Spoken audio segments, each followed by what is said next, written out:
بسم اللہ الرحمن الرحیم۔ السلام علیکم ورحمۃ اللہ وبرکاتہ۔ اللہ تعالیٰ نے انسانیت کو سیدھی راہ دکھانے کے لیے بہت سے نبی اور رسول بھیجے، جن کی صحیح تعداد کا علم صرف اللہ تعالیٰ کو ہی معلوم ہے۔ البتہ چند انبیاء کرام کا ذکر اللہ تعالیٰ نے قرآن مجید اور رسول اکرم صلی اللہ علیہ وآلہ وسلم نے احادیث مبارکہ میں کیا ہے۔ ان میں سب سے پہلے نبی حضرت آدم علیہ السلام ہیں۔ مفسر قرآن حضرت عبداللہ بن عباس رضی اللہ تعالیٰ عنہ آپ نے فرمایا، حضرت آدم علیہ السلام کی تخلیق سے تقریباً 2000 سال پہلے اللہ تعالیٰ نے زمین پر جنوں کو آباد کیا۔ جب جنات زمین میں فساد پھیلانے اور آپس میں قتل و غارت کرنے لگے تو اللہ تعالیٰ نے ابلیس، جو کہ شیاطین کا باپ تھا، اس کو فرشتوں میں بھیجا کہ جنات کو سمندروں اور جزیروں کی طرف بھگا دو۔ ابلیس نے فرشتوں کو ساتھ لے کر جنات کو سمندروں اور جزیروں کی طرف بھگا دیا۔ ابلیس خود بھی جنات کی نسل میں سے تھا، لیکن کثرت عبادت کی وجہ سے اللہ تعالیٰ نے اسے فرشتوں کا سردار بنا دیا۔ فرشتوں کا سردار بننے کی وجہ سے ابلیس میں غرور اور تکبر پیدا ہو گیا۔ اس نے یہ سمجھا کہ مجھے آسمان و زمین میں اتنا بڑا مقام ملا ہے کہ میں اللہ تعالیٰ کے نزدیک تمام مخلوقات سے افضل ہوں۔ اللہ تعالیٰ کو اس کا غرور و تکبر پسند نہیں آیا۔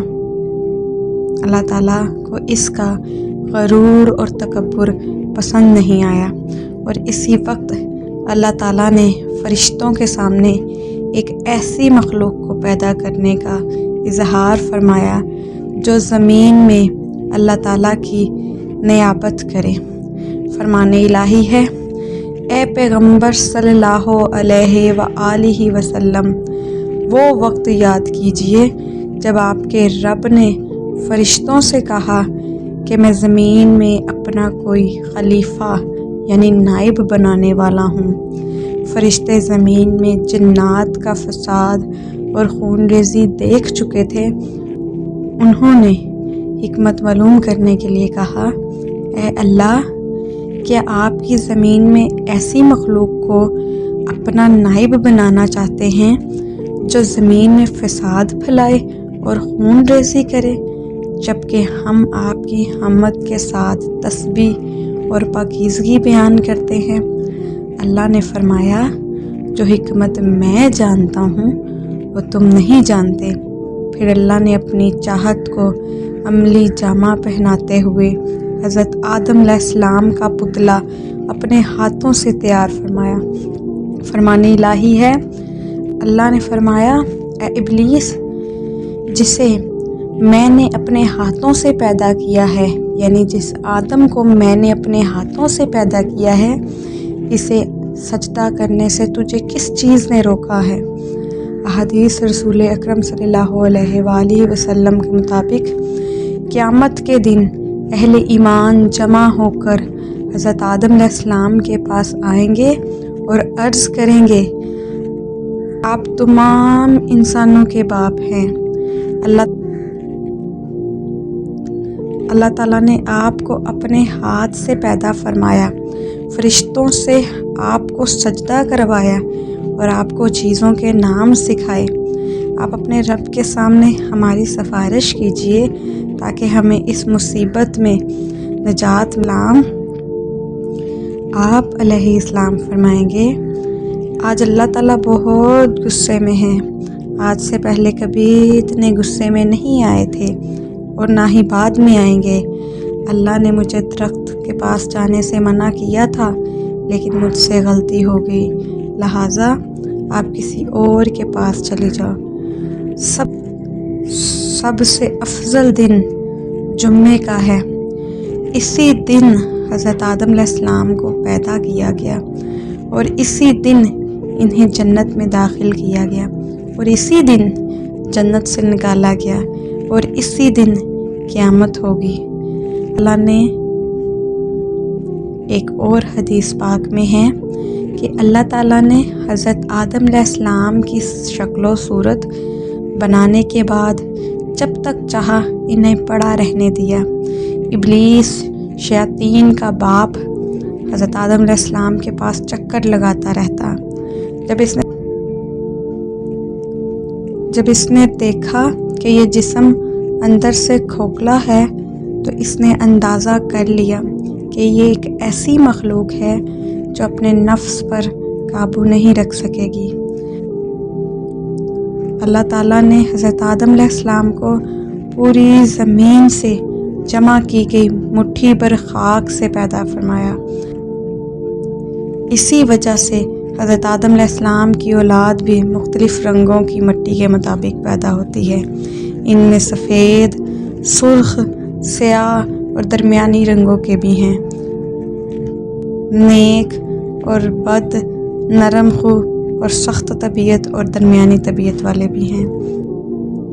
اللہ تعالیٰ نے حضرت آدم علیہ السلام کو جمعے کے دن اپنے ہاتھ سے انسانی صورت میں پیدا فرمایا تاکہ ابلیس اپنی بڑائی کا دعویٰ نہ کر سکے۔ اس کے بعد کچھ مدت تک مٹی کے بنے ہوئے ایک جسم کی صورت میں پڑا رہنے دیا۔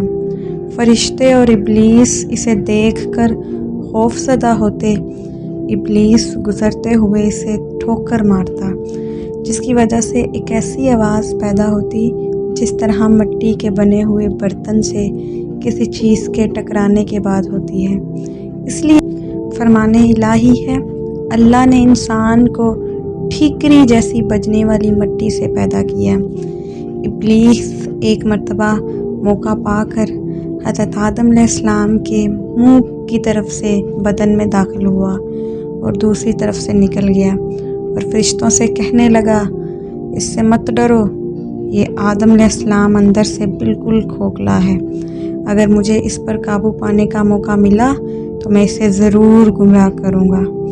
ایک اور حدیث میں ہے، اللہ تعالیٰ نے حضرت آدم علیہ السلام کو پیدا کیا تو ان کا قد 60 ہاتھ لمبا بنایا، پھر ان کے اندر روح پھونکی اور فرمایا، جا کر فرشتوں کی جماعت کو سلام کہیے اور ان کا جواب غور سے سنیے ہوگا۔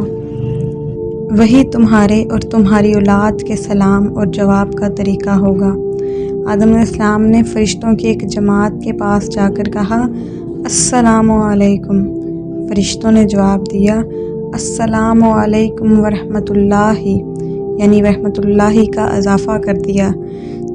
جنت میں جو بھی داخل ہوگا وہ حضرت آدم علیہ السلام کی صورت میں 60 ہاتھ قد کا ہوگا۔ اس کے بعد آج تک مخلوق کے قد میں کمی ہوتی رہی۔